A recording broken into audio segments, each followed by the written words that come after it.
you all slip your way away, and Ren had prepared a little bit for this. Like, he talked to Sten about, is there any accoutrements that we could borrow? And he does have, as soon as you duck around the corner, he reaches into his bag and he pulls out a couple things, and he says, so if this is too much for you, Cassandra, you just tell me. But he pulls out a large metal collar.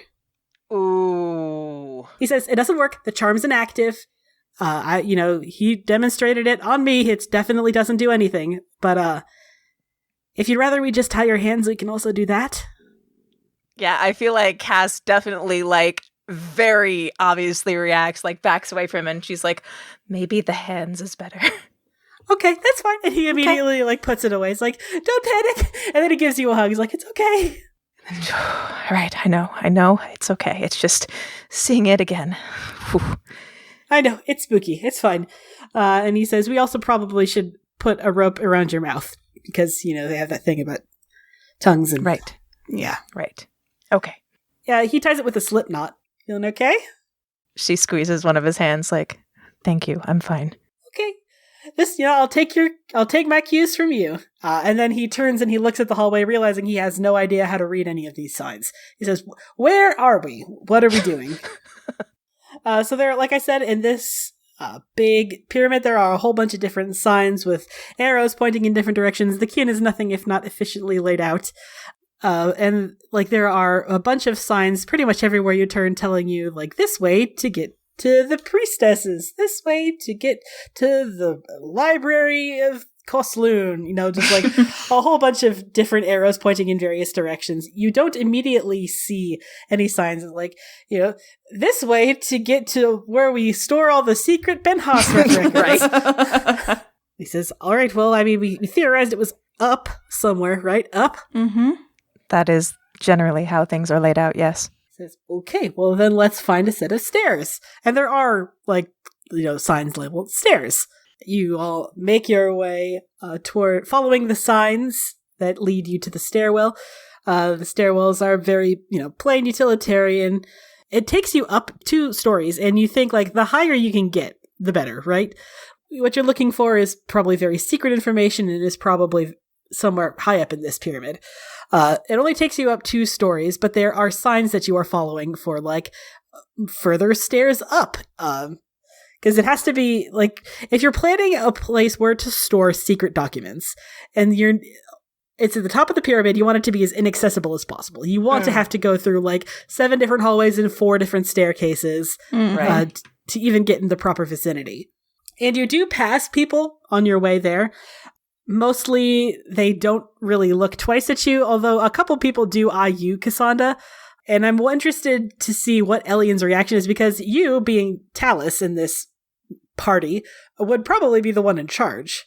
So how does Elian react to various members of the Ben-hassrath eyeing you as you guide a Sarabas into the higher levels of this pyramid? I mean, I feel like his instinct is to just carry on and, like, eyes forward, not really looking, because this is the way it's meant to be. We are doing what we're supposed to do, which is take this Sarabas in. And for the most part, it really does work. And you continue following these signs to guide you further and further up. And as soon as you get to the next stairwell, you are confronted with 2 members of... They must be the Ben-hassrath. They're dressed like guards. They're dressed like soldiers. They've got the long pikes, and they're flanking either side of this stairwell. So this presumably is the stairwell you need to get up. How does Elian tackle this? Oh, God. I don't know. Other people have ideas? You are currently walking toward them. Yeah, I just mean out of character. I personally don't know. You have a mission. That is your name. That is your purpose. Okay, so if they are blocking the way... They seem to be guarding this stairwell, yes. Mm-hmm. Yes, I think, we're gonna walk up, head held high, and wait for them to challenge, I guess. They are definitely looking at you as you grow closer, and as soon as you get close enough to theoretically go into the stairwell, one of them slides his spear across the door to prevent ingress. And he says, "Halt, state your name and your purpose." Talus, I'm escorting the Cerebos further. The guard eyes you suspiciously. He says, "You mean to take a Cerebos upstairs?" Yes. Asit Taleb. He does not seem particularly impressed with that. He says, "Exactly where is its Arvarod?" This one escaped. I'm taking it in. He says, "The re-educators do not operate on this floor." I am taking her where I was told. Asit Taleb. You are definitely using that phrase too much. Okay. Go ahead and roll deception. Okie dokie. Okay, so they do seem a little bit wary. They eye each other and then look back at you. Like, they obviously haven't gotten news of anything like this happening today. Do you want to make my excuses to Vidasala? The guard sighs and reluctantly pulls his spear away and allows you to pass. We pass. Try really hard not to breathe a sigh of relief too loudly. Yeah, right. Seriously, wait. Cass is just like, back in mode, eyes on floor, like, don't say anything. So you continue up. When you get to the top of this staircase, the whole, the vibe changes. You know what I mean? Everything previously in this pyramid had struck you as, a little more crowded than the pyramid of the Arishok, but, still, very Kunari. Everything was very just plain sandstone, very function over form. But as soon as you get into this particular hallway, you notice immediately that the top of the hallways where the crown molding would be, there are lines of blue lyrium, perfectly straight, along the top of this wall that seem to pulse in a very specific time, which probably blows your mind a little bit, Cassandra, because the Kyun considers lyrium way, way too dangerous to even touch. They don't mine it. They don't use lyrium for anything. So seeing it employed in the architecture, although it must have some sort of practical purpose, but seeing it employed at all, yeah, you can't imagine why this was here. Decoration? Impossible. What? It's definitely not decoration. It's probably got some sort of function, but still. Right. That is definitely very alarming. And she definitely looks up or glances up at least oh. Ren's like, "Everything okay?" That's weird. He says, "Delirium?" Yes. Delirium. We don't touch it. Why? What purpose does it serve? He says, I don't know. My understanding of the Kyun is limited at best. There is a large sign. It's the same style of sign, but there are the arrows pointing in various directions have labels that you did not even see mentioned anywhere previously. There's one word in Kyunlat that means, in my head, Kyunlat is sort of like German in that it has a lot of compound nouns in it. You know what I mean? The really long, yeah. A really extremely long word. It's theoretically one word, but it means a sentence. It's a full sentence. There's signs that point toward a magical laboratory of some kind, storage facilities for lyrium.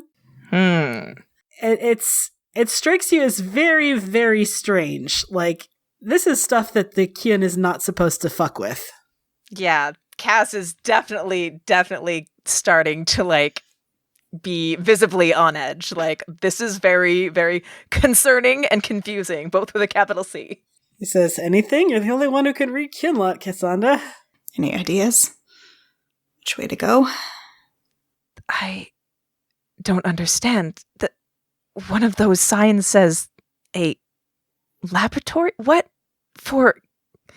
We're not supposed to touch lyrium. Why is any of this here? I don't understand. Ren says, the Ben-hassrath keeps a lot of secrets, right? Clearly.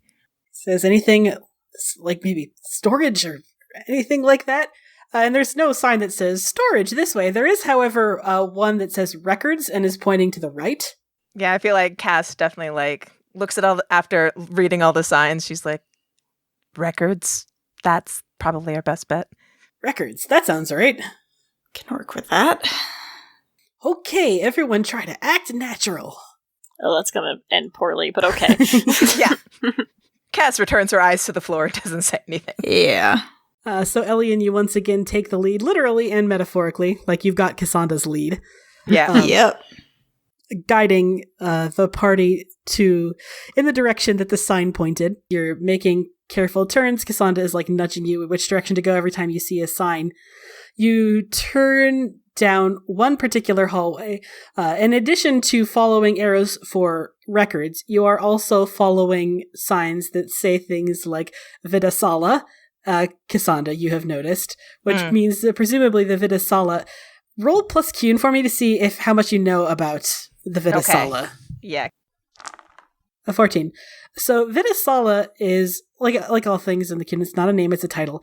Vidasala, so far as you are aware of it, you never met Vidasala, but so far as you understand it, the role of Vidasala is to find and contain and, if necessary, destroy various forms of magic, whether that's magical items, whether that's lyrium, whether it's Cerebos. Vidasala do oversee the training of Cerebos.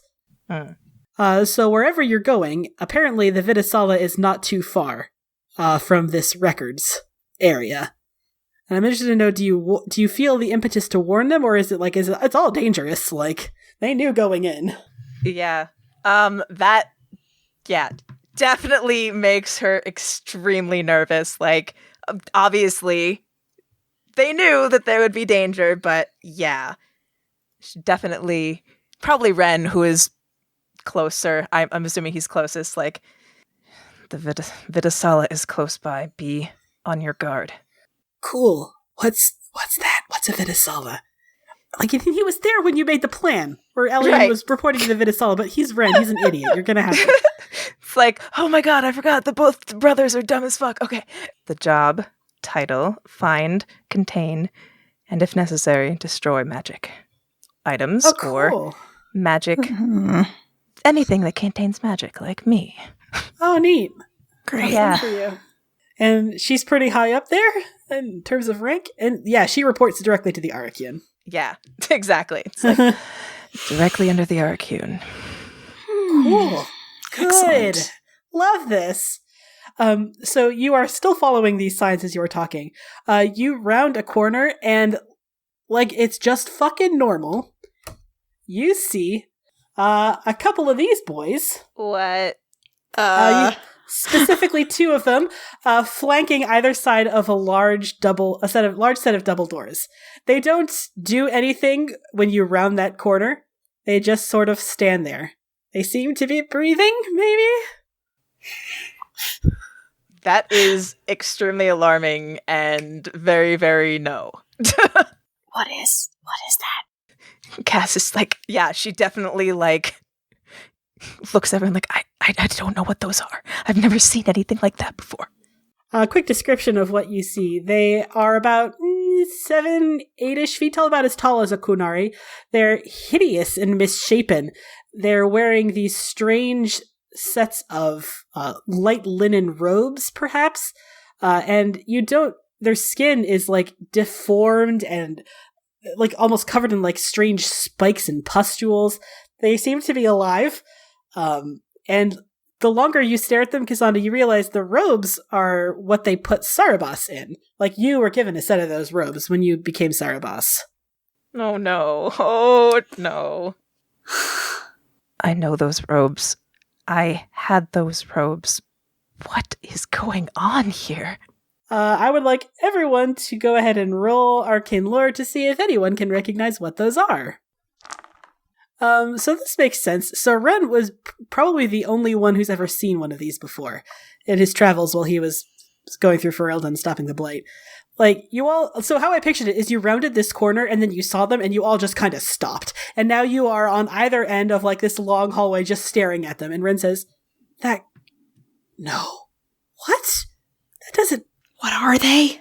Ren, what is it? I mean, they can't be...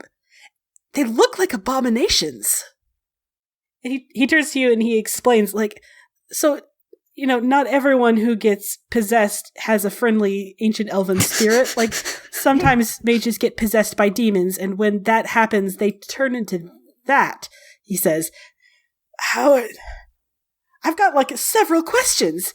He says, number A, what are they doing just standing there? Number B, why aren't they attacking us? Abominations are supposed to be, violent, bloodthirsty monsters. Number C, what are they doing here? He says, why are there abominations just in the middle of, the Arakian's pyramid in Kunandar? This is bad. This is not good. If they are abominations, Cassandra, that means almost certainly that they were once Sarabas. That explains the robes. I'm beginning to see what... What the fuck? What the fuck? Maybe we should leave? Maybe we should leave. I'm, backing up as I say. The Arashok did say that Arakun was unhinged, and this is beyond what I expected. He says, you don't think she did... Are you implying that you think the Arakun did this intentionally? Maybe. Is that possible? I don't know. It's the only explanation that would... Oh, this is bad. And just from being a mage, Cassandra, and now that you're really paying attention to them, you can tell that they are under some sort of magical control of some kind. You didn't really notice it at first, but each of them have... they still have the metal collar. The collars have been, swallowed up by this gangrenous, cancerous flesh that's kind of grown over them. But they do still have the collars, and they also have a set of similar manacles around their wrists. And you can tell, just because of the way they warp the veil, that they are magical. So they must have some sort of... it seems stupid. This abominations are the reason Sarabas are treated so horribly under the Kyun, because at any moment, they could become an abomination and start killing people. So, what? Yeah, that definitely, now that she's looking and notices that, oh god, don't like that. Puts her even more on edge.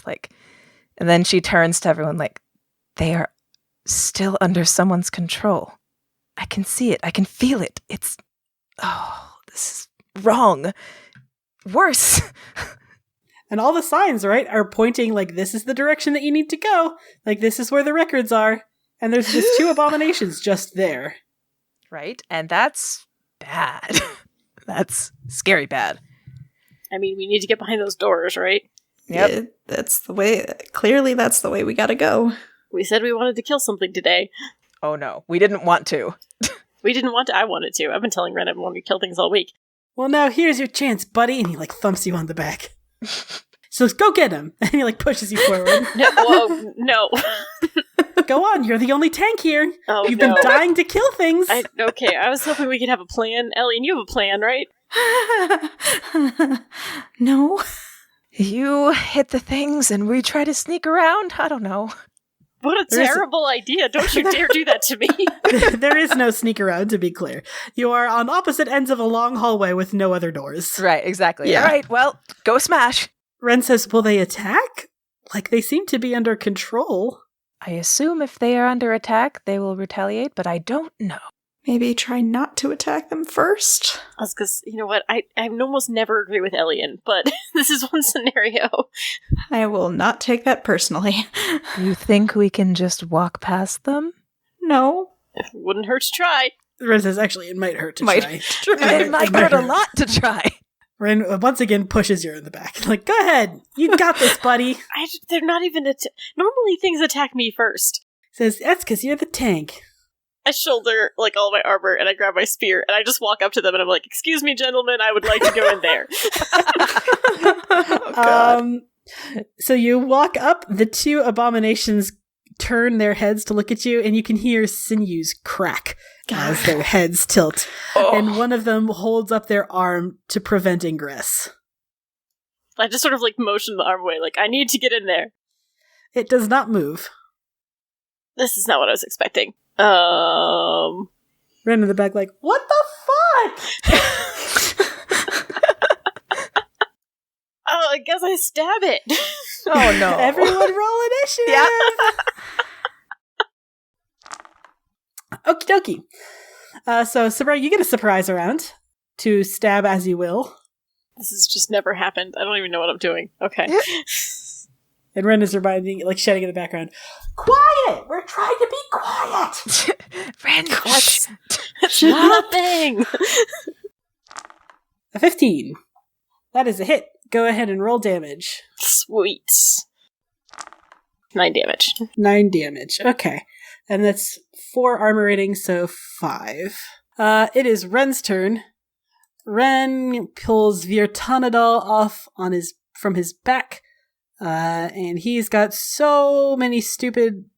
Like, I made his character sheet, and there's like 500 things that he can do to boost his bow damage and attack. Wow. And I don't remember what half of them are. You're like, what does this do? Okay, so it's plus his bows, which is plus 12, so age 12. Actually, I don't think there's any way he can't hit, because this thing's defense is 12. Oh my god. He got 1 stunt point. And he's going to use the knock prone stunt. He only needs 1 stunt point to do that. So the total damage of your Tonadal is... It's 8 damage. Minus 4. So 4 damage, and he has also knocked the Abomination out. So Ren knocks an arrow, fires the string, it whips through the air and knocks the Abomination flat against the wall and then slowly down. Next up in the order is the Abomination that just got hit. He is going to stand up, and that's going to take a minor action, which means he can't move or he can, but he won't be able to attack. Good news is... He does want to attack, but he wants to attack Ren, because Ren's the one that just fucked him up. So he's going to use 2 minor actions, 1 to get up, and 1 to hiss loudly, and start stalking over toward Ren. The second Abomination is going to go for you, you tasty little juice box of an elf. No, don't have to bring that back. We're bringing it. I love He's that. bringing it back. We're bringing it back. It's cool. It's hip. It's happening. We don't have to. We could choose not to. We could make a life choice. We're gonna do it. Does a 13 hit? No. No, it doesn't. Yeah. I got new armor last time. My defense is 16. Ooh. Oh, that's right. Okay. In that case, his claw comes down, bounces off. He gets a second attack. Yeah, that one definitely hits. That one definitely hits, so that is 2d6 plus 4. 11 damage minus whatever your armor. Sabre, you're up next. One of the Abominations, the one that you sorted, just went toward your brother. The other one tried to hit you and then did hit you. I'm gonna go after the one going after my brother, because I don't like that. It's extremely rude of this Abomination, honestly. Yeah. Like, doesn't it know that we're brothers? You can't just go ahead and attack. That's so rude.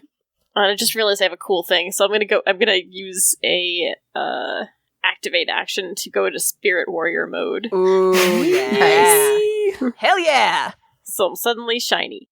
Yeah, I'm gonna throw my spear. Roll to hit. Yeah, the Damn. 23 and 5 stunt points. Stunt. Damn! Nice. All right, so you have hit it, and you have 5 stunt points. Oh no, what do I do with that? 1 sec. Lethal blow would be a good option. Oh yeah, that. The extra 2d6. Yeah, we're gonna do that. That's what's gonna happen. Hell yeah, so that's whatever your regular damage is, plus 2d6. 3d6. Let's see here. 14. 14 damage? Good golly gosh. 14 minus 4 is 10. That's still quite a lot.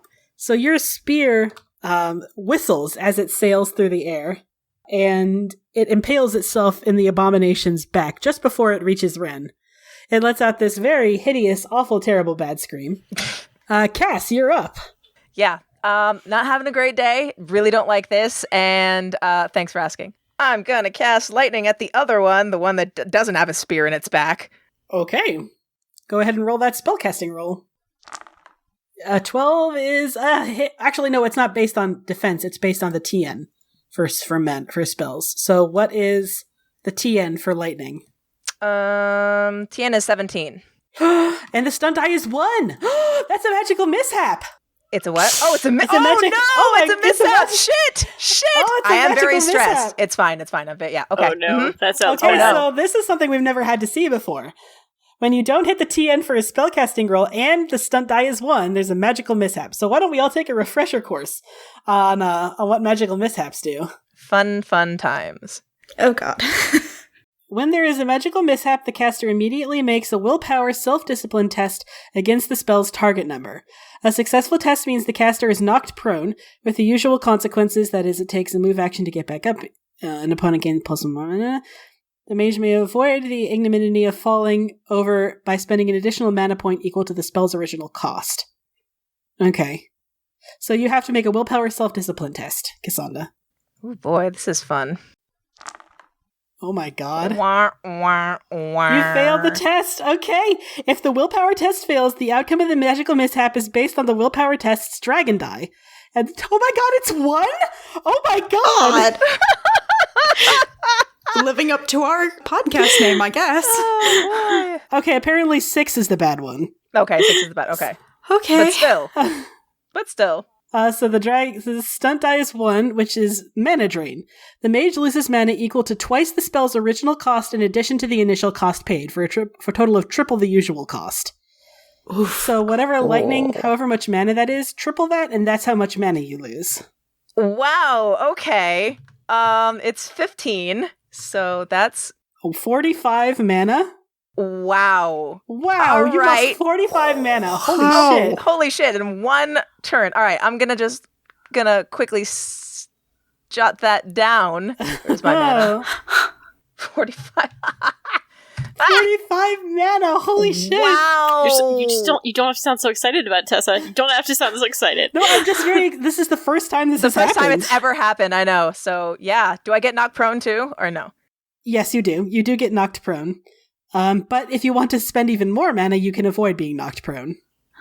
Do I want to spend even more mana?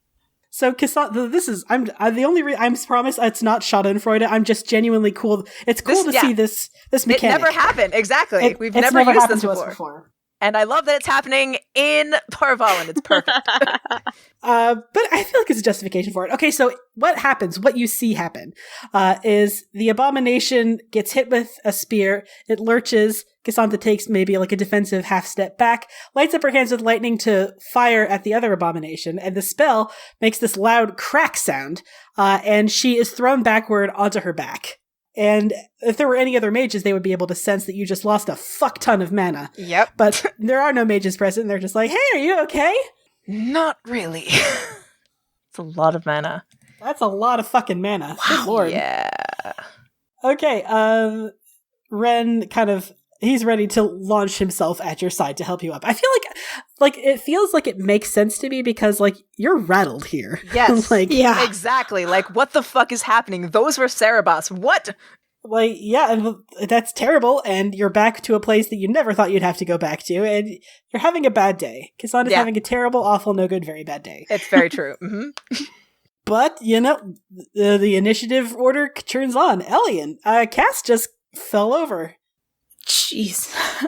I feel like he probably asked if she was okay, but also like, we have more pressing issue at this particular second in that this thing is not going to stop attacking just if you're not okay. Quick question, where is Ren and the abomination attacking him in relation to me? You were all sort of in the same area when initiative began, and you have not had the opportunity to move. Okay, so he'd be adjacent. Yes, you, Cassandra, and Ren are all next to each other, facing down this this abomination, Cerebus. I'm gonna attack the closer one then, I guess. A 10 is not a hit. I mean, Cassandra is just a low-key explode next to you. Yeah. Yeah. And also, it's terrifying. Yeah. Okay, that was Elian's turn. Ren is gonna use a minor action to back the fuck up. Sounds good. Back the fuckle-upple. And he is gonna arrow. He's going to arrow. And again, I don't think he can miss. Yeah, he's good at that. 20. Yeah, he is very good. Really want him to have some stunt points, if you don't mind, Universe. Actually, it's probably better that he doesn't have stunt Probably points. doesn't, yeah. He's already OP. Okay, it's 11 minus 4, so 7 damage. Yeah, Alright, this abomination is getting pretty low. Next up in the order is the abomination that is getting pretty low. Ren has once again moved away, and he is Like, this fucking stupid elf, this elven twink, keeps trying to shoot him with an arrow, and he's not a big fan of that, so he's gonna... Actually, you know what? He's not gonna try to chase this elf down. Abominations are actually quite smart. So he is going to instead turn his attention to Elian. Joy. Elian, I'm going to attack you with claws. Great, my favorite. Does a 15 hit your defense? Yes, my defense is a 15. That's a hit. So 2d6 plus 4. Man, fucking third 11 for this roll. 11 damage minus your armor. Minus 4. And then they're going to use their second attack to hit Yuka-san, and they get a +1 because you're prone. Damn it! Ooh, and 4 stunt points. Oh. Which means he gets to do a fun little lightning attack. Oh yeah, that's the thing that I tried to do. God damn it. It also, which functions as the lightning attack stunt, but also duplicates the effect of a spell if it hits. The spell doesn't require a casting roll, and has a spell power value of 15. Choose a spell when you make the abomination, and this abomination is based off of probably pride, considering its origins. So he's going to use a second attack on you. So basically 4d6 plus 8 plus a drain life attack. 7, 10, so 17 damage total, minus your armor, if you have any armor. 3. Yeah, I have light leather now, but nah. And then he is going to use a drain life attack for 5 penetrating damage, which he regains. That's all I have to say about that. Dislike. Yeah, seriously dislike. The second abomination, who has not yet been hit, is going to slice at you, Sabre, because you're right up in its grill. Yeah, it's fair. Does a 14 hit? I don't think a 14 hits. It does not. And 2 stun points isn't enough to do anything cool. Best money I ever spent. And then he's going to do it again because he's got 2 attacks. Does a 15 hit? You said No. 15, right? 16. 16, okay. So he tries to slice at you twice with its claws. It bounces off your shield? Are you wielding your shield? Or are yeah, you... I'm doing a one-handed shield thing. It's cool. It's badass. You look great. Lannon wishes he could be here to cheer you on. That's actually really good right now because I don't have a weapon. I just literally have my shield out. You've still got your Sulevin, don't you? But I haven't pulled it yet. All right, that was the second abomination's turn. Sabre, you are up. That abomination behind you is no good. The one in front of you has not taken any damage, but the one behind you has taken quite a lot of damage. Yeah, I think I'm going to go for the one behind me. So speaking of Sulevin, that's what I pull. Yeah. We're just gonna smash it. Smash. Let's see here. And hey, I forgot I had a cool thing with Spirit Warrior that I get some additional damage because I can attack demons or something like that. Ooh, shit. Abominations would qualify as magical creatures. Yeah, they Yes. definitely do. 17 is more than enough to hit. And you've got 3 stunt points that you can use for whatever you'd like. Cool. I have some cool stump bonus things too that came up. So I can do dual strike for 3 instead of 4 as part of a thing. Hell yeah. So we're going to do that. Play your cards right. You might be able to kill this abomination. Well, let's see here. Okay, so I'll have to roll a second attack to do the dual strike. So we'll just do that now. Ugh. 11 is a glancing blow, half damage. Okay, that's not nothing. I'll take it. Okay, so the first one is a 15 damage. Oh, fuck yeah. And the second one is 13 divided by 2. 15 minus 4 is 11, so that's 6 minus... Oh, fuck. Okay. Here's a fun thing that happens. Oh, no. So, Sabre, you reduce the abomination to 0 hit points, and then it explodes. Oh, Yep. no. Oh, God. I was like, I When forgot they do abomination's that. health is reduced to 0, it explodes. Anyone within 2 yards of it takes 2d6 damage. So that's everyone except Ren, pretty much. Great. You all take 5 penetrating damage. Okay. Excellent. And Abomination 1 is out of the running. Why did no one tell me about that? I didn't know. Ren's like, I forgot. Cass, you are up. Oh boy. You are prone. Yeah, so first I'm gonna stand up. You lost 45 mana points. That really sucks. Groaning, not a huge fan of that. I can do a... That doesn't require any mana points. Great, so I can use my Arcane Lance because I got a staff now. So let's roll an arcane lance test. Yeah. Oh, yeah. Da-da-da-da-da. Yee, bitch, roll damage. 6 damage. 6 damage, and that's penetrating damage. Excellent. Elian, you are up next. I'm going to throw a knife. And I had aim activated, which gives me a +1 bonus. A 19 is a hit. Okay. I have a new feature that allows me to add my cunning to the damage. So that's a d6 plus my cunning is 3.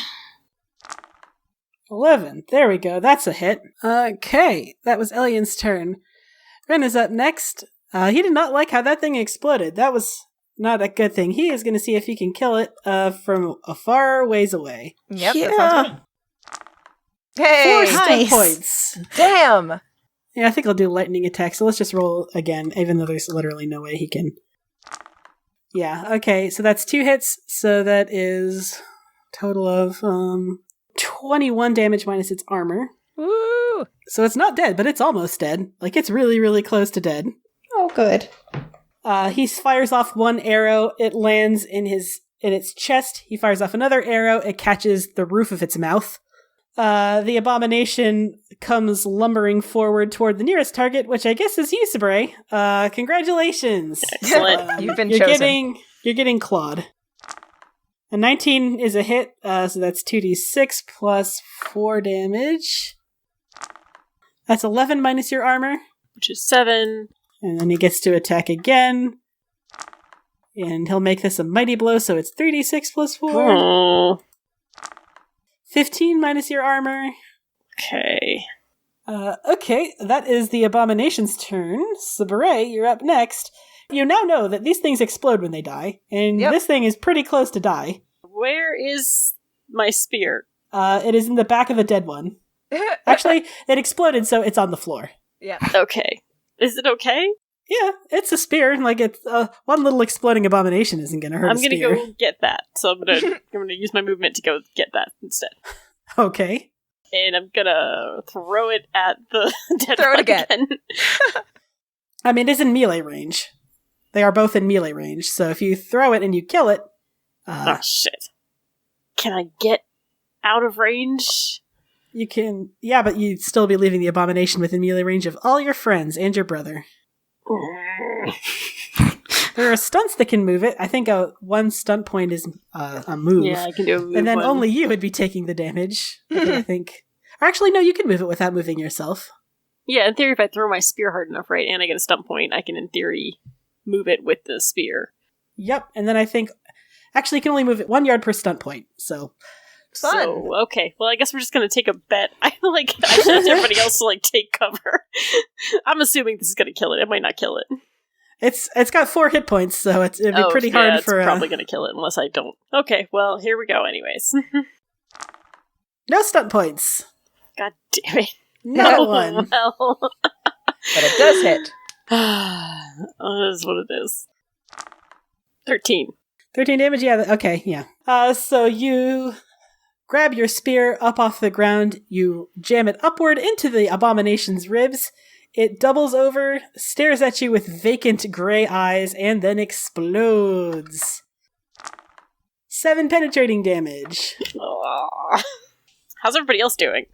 I mean, physically or emotionally? Which route do you want to go? Let's start with physically. Cass takes additional psychic damage. Bran crouches down next to you, he's like, hey, how you doing?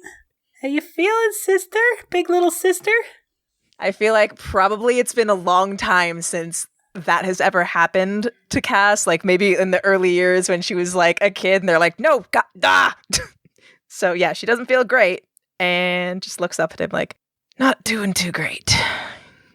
Hey, can you pat yourself up? Get any healing spells? Who needs healing? He looks around at everyone. Is everyone okay? Going into Big Brother mode. I We're shrug. I'm fine. Yeah. I think we're good. I think I'm good for healing. Are you sure you're okay, Cass? Because you looked like that spell blew up in your face. That didn't look fun. I mean, I don't know anything about magic, but that doesn't look like a good thing to happen. It wasn't. Now I can cast fewer spells, is what that means. He pats your shoulder and, helps you up a little bit, like you had been sort of staggered over, and he's like, okay, yeah, help up the friend, help up the big little sister. Yes, definitely. I probably need to help Ren help her up. Yeah. Ren is 5'7". So, yep, you all dust yourselves off. Luckily, you had managed to be relatively quiet about it. About all the explosions. Well, the thing is, like, when I say explode, like, its flesh flies apart, but it doesn't Right. really make a sound. It's Right. just That's good. That's an unpleasant look and vibe. Not fun to be near and to see, but yeah. Ren volunteers to go peek through the door to see what's behind it, because he's got the sneaks. He's got the snooks. Yeah, Sounds good. valid. I'll have him roll stealth really quick. So he heads up to the double doors that the two abominations had been guarding, and he very quietly creaks the door open, and when it doesn't, like, make a huge, ominous, squealing sound from the hinges, he pushes it open a little further, pokes his head through, looks around, draws back out, and he says, I think the room is empty. Empty as in no people, or empty as in no records? Empty as in no people. There are what I assume are records. Let's go then. I will... So one of us should stay and guard the door, probably. Give some warning if anyone comes knocking, that kind of thing. Probably a good idea. Nose game, he puts his finger on his nose. I put my finger on my nose. Yeah, Cass is not going to stay outside. Absolutely not. Yeah, no, Cass has to go with the group. That's fine.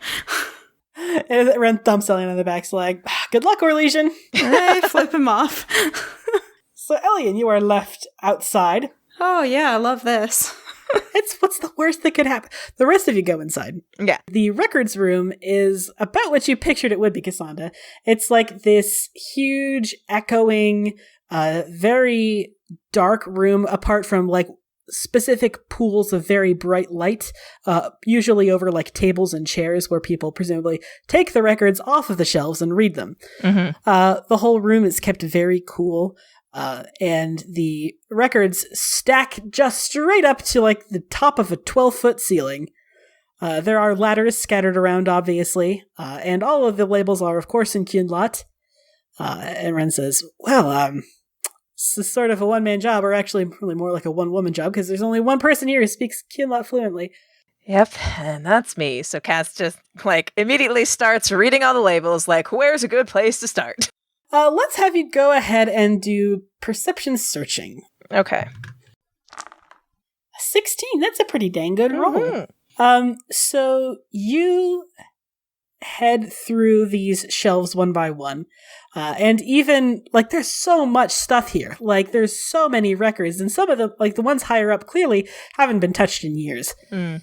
And you do see that there are signs, there's, like, one particular room with archival storage with, like, records from 200, 300 years ago that you Dang. probably won't ever need to reference again, but just in case, Yep. they're keeping them in cold storage in case anyone ever does. A lot of it is sort of boring clerical stuff, like they keep copies of Tamasaran birth records, that kind of thing. Typically, the whole breeding program for the Kunari is run by the Tamasarans, but it is of interest to the Ben-hassrath, apparently, to have access to these records. So they have one large wing for that, particularly for, those who work directly for the Ben-hassrath, that kind of thing. Mm-hmm. There is a whole row dedicated to Cerebos, like the genealogies of Cerebos, the goal being, you assume, to never pair off anyone who sired or birthed a Cerebos with anyone else ever again. Right. Like, to know which ones to not breed a second time.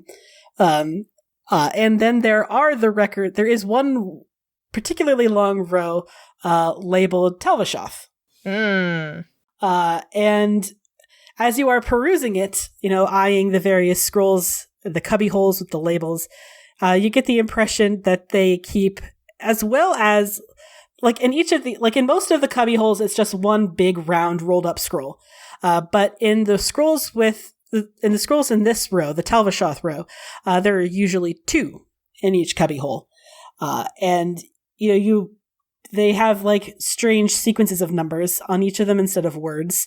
And just to get like an idea of what you're looking at. You pull one out, and the number is actually the number of someone who was born under the Kyun, because like you're not born with names, you're born with numbers, and you're called Imikari, which just means child. So what they have is one genealogical record, the day and year they were born, to what sire, to what dam, and then the second scroll that they have is usually a little bit shorter. It's some sort of declarative thing, like, this person left the Kyun because our best guess of this. The steps we have elected to take, usually nothing. Usually when someone runs away from the Kyun, it's considered not valuable enough to, like, chase them. Which, like, on reflection, you suppose that makes sense. Yeah. Like, you can't chase every single person who leaves the Kyun individually. Right. Do you really only have a motivation to do that if they've got state secrets or something? Like they were particularly a person in high esteem who knows a lot and who could theoretically be a powerful enemy. So you're going through that big long shelf, and toward the end of this big long shelf, you see this whole long stack of really, really thick scrolls. You pull off one of these scrolls, and you see a big table of statistical information, like a big index of, you think, every single person who has left the Kyun. And there's a lot of names here. Like, there's got to be 3,000-4,000 names. And you think, well, this is got to be a pretty old record, right? Like, 3,000 names, that's got to be people who have left the Kyun over the past, 5 years, 10 years? But as you're searching the date, actually, no, this is the people who have left the Kyun within the last 6 months. Oh my god. Okay. And then you realize, like, they're separated into 6-month increments. So presumably this huge, long stack, that's all people who have left the Kyun within the past maybe 5 years. And there's a fucking lot of paper. Yeah. I feel like upon discovering that, she definitely makes some sort of exclamation like, that many? Like, the popular line for the Ben-hassrath is that, no, everything is fine, Like, the Ben-hassrath go out of their way to make you feel like you're weird if you leave the Kyun. Right. But this has got to be, like, based on, like, just what you know, like, common knowledge of the population of Parvalan, there's maybe 500,000 people that live in Parvalan alone. That's not counting Seheron, that's not counting the outskirts of the Kunundar Empire. That's got to be, like, upwards of 10-15% of the population that voluntarily leaves the Kyun. Dang. That's a pretty fucking high rate. Yeah. So you have this information now, and theoretically you could take it with you. Do you want to take it with you, or is the knowledge enough for Cassandra?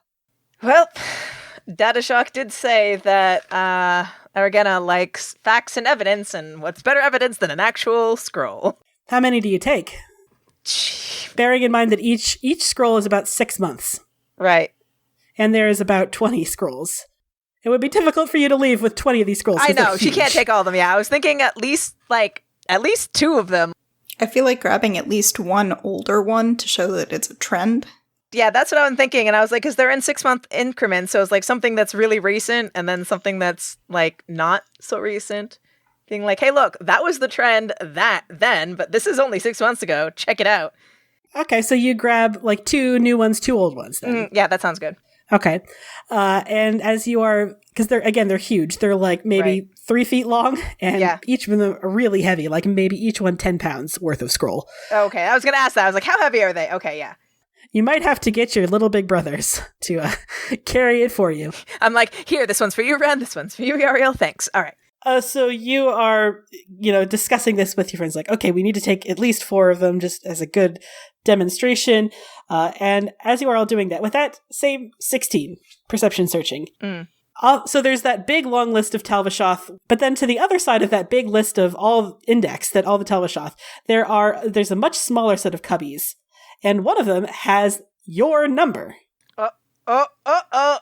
And you just noticed that, like obviously you were a child when that number was used, but you're urged to remember your number. Right. It's useful to know. So I'm interested to know, does Cassandra go after that file? Because your file is not just the 2 piddly little scrolls.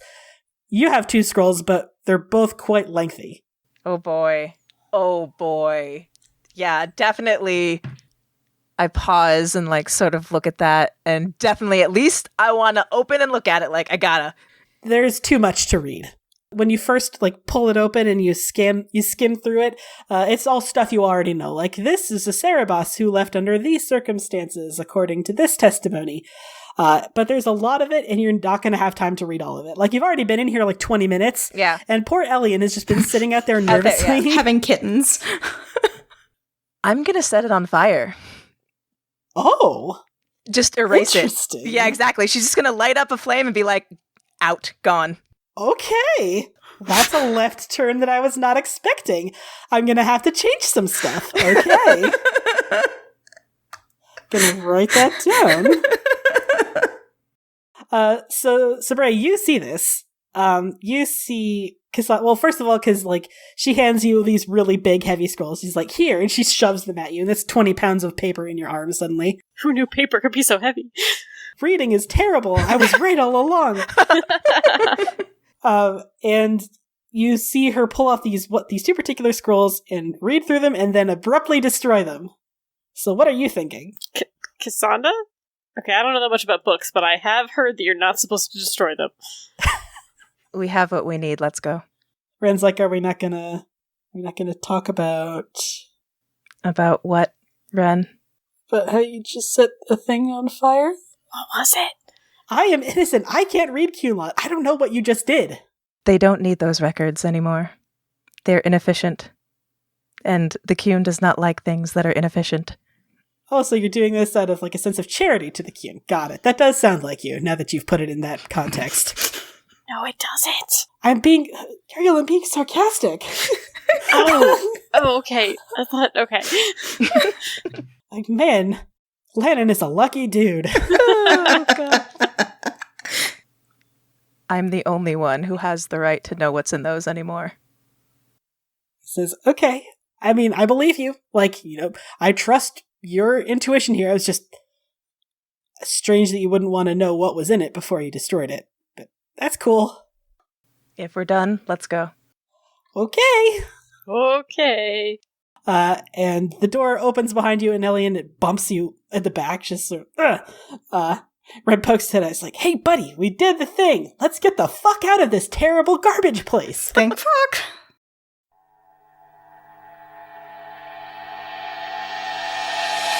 I feel like the whole way back, Ren has been staring at you, Cassandra, trying to get a gauge on you. I feel like ever since the records room, like, her countenance has, like, completely changed, and she's just, like, walking in stony silence. So you arrive at the ground floor of the Arishok's pyramid, and what's your instinct? Where do you want to go? Go directly to Data Shock. Go find the Arishok immediately right now. Go find the Data Shock immediately right this second. Yep, it's like, it's been a really bad day. Not a huge fan of it. So Yariel, you and Ren have been carrying these huge, heavy scrolls. Ren has tried to tuck them into like bags and stuff, but they're so huge they just don't fit in regular bags. And so you just had to try to be cool about it. Luckily, they don't ask too many questions. You make your way back, and as soon as the servant hears who it is, she immediately lets you through. And you all pile into that same room where the Arishok is sitting at his desk instead of the table. He turns around in his chair and he sees you. He stands up and he says, "You're back. I admit this is something of a relief." Us too. "Are you hurt? You look like you've been in a fight." We were. We're generally okay, though. He immediately heads to you, Cassandra, and like looks appraisingly at you, like puts a hand on your jaw, turns your head from side to side to get a look at how bad the damage is, and he says, "You're really okay." Like he's just trying to verify that dad instinct. We fought abominations. What? Where? Guarding the records. What? There were How is that possible? We don't know. We were kind of alarmed. He says, "Oh, sit down and tell me exactly what happened." It was strange. And I saw them. They were in the hallway wearing Cerebos robes. Why? How? I don't understand. The Arishok sits back and he says, "Fashidun," which is it means shit, basically, in Q-Lot. And he says, I had heard rumors But that's all that I assumed that they were. Rumors that the Ardakyun and the Vedasala had been conducting experiments. And says, experiments? What, on the mages? He says, yes. There were whispers that some of my men, the Barasad, had gone to a parley with some of the members of the Ben-hassrath, a formal communication, and they reported to me that they saw what could only have been a demon trapped inside of a Sarabas. I discounted it. There was no way. The Ardakyun was zealous, perhaps, but to intentionally possess a Sarabas with a demon? They didn't attack us when we approached, but I could sense that they were under someone's control.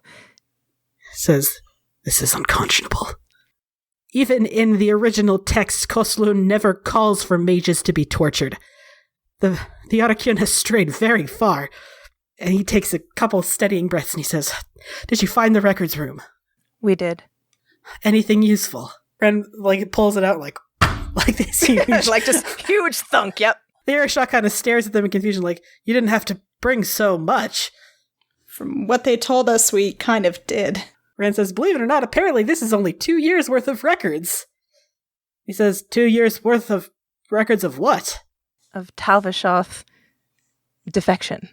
They're in 6-month increments, and I decided to take only this much. He stares at you in confusion and then slowly, unrolls the first list of names. He says, there's gotta be thousands of names on this scroll alone. Exactly. He sits back heavily. He says, it is easier to ignore when you're this far removed from the rest of society, but truly, he says, truly, there is a sickness within the Kyun. Hey friends, Tessa here.